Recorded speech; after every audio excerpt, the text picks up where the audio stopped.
Hi everybody, welcome to the month of June with the Lawrenceburg Public Library's Year of Stone and Crystals. Thank you to the Lawrenceburg Public Library and the Friends of the Lawrenceburg Public Library for sponsoring our kits. And most importantly, thank you to you for expressing interest, registering, and coming in and checking your stone and crystal kits out. So for this month, we're going to do the non-traditional, more metaphysical version of the birthstone, which is Moonstone. The traditional is pearl, and it's very similar in sheen and quality and light, and oftentimes used interchangeably or together. And pearls are lovely, one of my favorites, but kind of similar to the month of April, which was diamond. For obvious reasons, we can't send everybody home with a pearl for their take-home kit. Moonstones are just as coveted and lovely though, and I think it's a really close second, and everybody's going to be happy with their take-homes. So here we go, Moonstone, and then it's also called a hecatolite. That would be its kind of chemical name or its composition. And it is technically a mineral by true composition. It's in the feldspar family, which I know a lot of us have feldspar around here, especially with all the quarries and gravel mines. Moonstone is found globally, including the United States, so it's pretty much found all over the planet Earth. Where it comes from affects its color or hue. It comes in many, many colors: a white, a peach, a black, a gray, a rainbow. And so the color that the moonstone comes from reflects where it was mined and its origin, but all the places on planet Earth have moonstone. Now the moonstone that's in your kit this month is a raw peach moonstone, and it's really pretty, and when you look at it raw you can kind of see the feldspar like flecks and the shimmer and the sheen in it. And you can tumble it. I know if you were like us and my kids, we got years ago a rock tumbler for like a Christmas or something, and you buy the grit and you tumble them. You follow the instructions on the rock tumblers. They're pretty easy to find. They're not terribly expensive.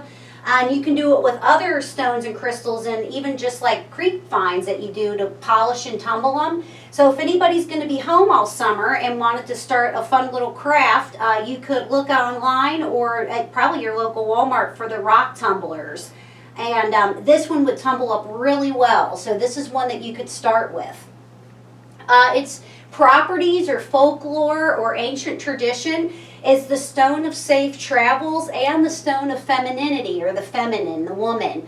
And if you think about it, traditionally these kind of go hand in hand, because it was originated to be a talisman or a protective amulet for seamen. So men who would go out on long sea voyages to basically discover the world and map and be cartographers, make and find out what there was to see in other pieces of land.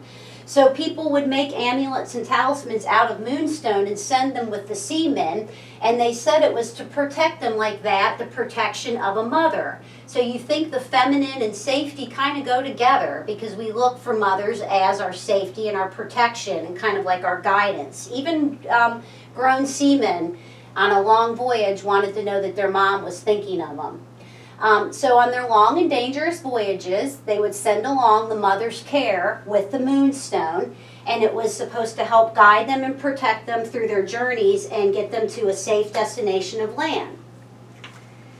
It still holds a lot of that today. When people come into the shop and they're going to take a trip, or they have somebody maybe in the service who's serving and they're about to be deployed, and they ask like for a little safe travel or journey bundle, we always include a moonstone in their little care package for safe travels and that care and protection of a mother.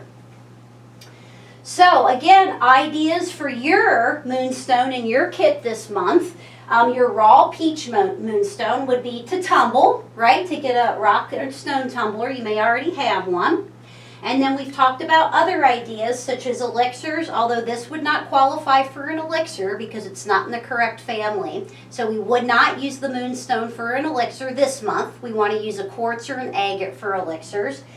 Great addition to a candle if anybody's candle making.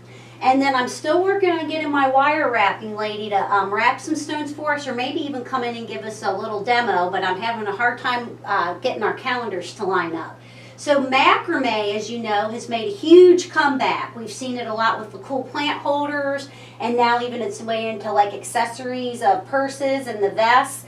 And the jewelry has made a huge comeback. And this is kind of like from the late 70s, mid to late 70s that you used to see a lot of this. And I love that they're back.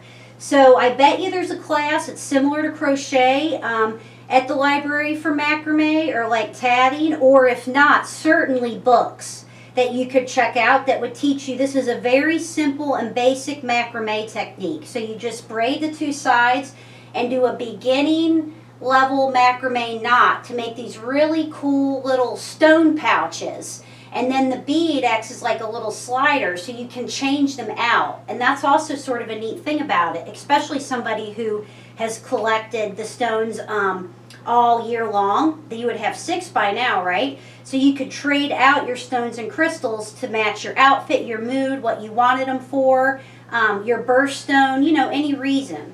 So here's one of the raw peach moonstones from a kit that I'm going to borrow. And you'll see I just opened up this macrame pouch, and they're called stone pouches or jewelry pouches, like if you wanted to look up the design. And I looked on YouTube. There's several really good YouTube videos that are about 15 minutes long, so not terribly long, that give you really, really, really good step-by-step instructions to make these. So you can see how you could turn that into jewelry with your stone and crystal by using the macrame pouches. And again, I haven't thought about or forgotten about the wire wrapping. I'm just trying to find the right person so we can really teach you or introduce you to the right technique.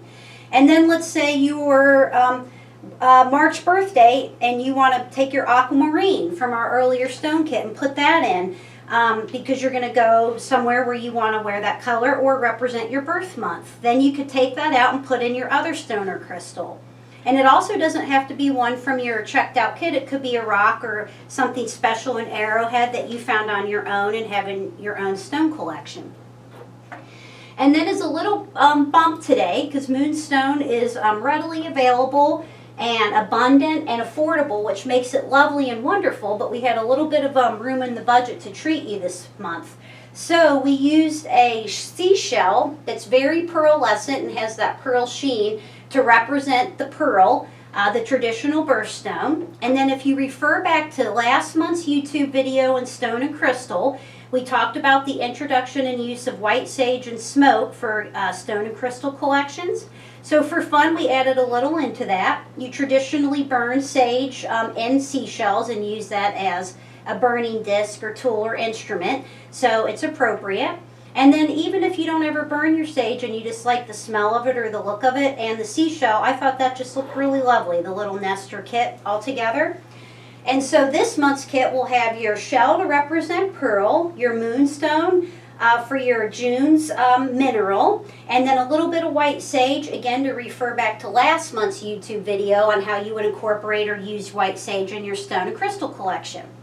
And then our idea for this month, how to incorporate a stone or crystal that you have from your kit or on your own, how to use it into everyday life would be to learn how to or purchase a cool little macrame stone pouch or jewelry pouch that's adjustable and use it to turn your stone and crystal collection into wearable jewelry. And again, I feel certain that the Lawrenceburg Library at least has a DIY checkout book.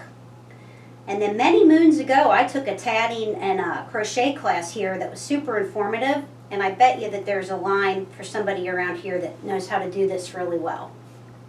Okay? And then we're going to think about next month's stone. I'm going to do a little bit of research and let Denise know probably by the end of the week. I'm having a little trouble with some quality sourcing and good quality products for you guys on what I want to do, so I'm not going to say it until I'm sure I can promise and deliver on it. Either way, next month's going to be great, and to jump ahead to the month of August, I was able to secure some incredible peridot or peridot, so even though we're getting ahead to the 8th month, we have that to look forward to, and the 7th month stone or crystal will be really special. I just have to do a little research and figure out what exactly it'll be. So again, in conclusion, for the year Stones and Crystals from the Lawrenceburg Public Library, the month for the stone and crystal mineral for June was Moonstone. What was in your kit is a raw peach moonstone. And you'll have a handout that tells you a little bit more fun facts, origins, chemical composition, and then certainly the source where I found all my information. And check out your kit, enjoy the summer weather, and we'll see you next time.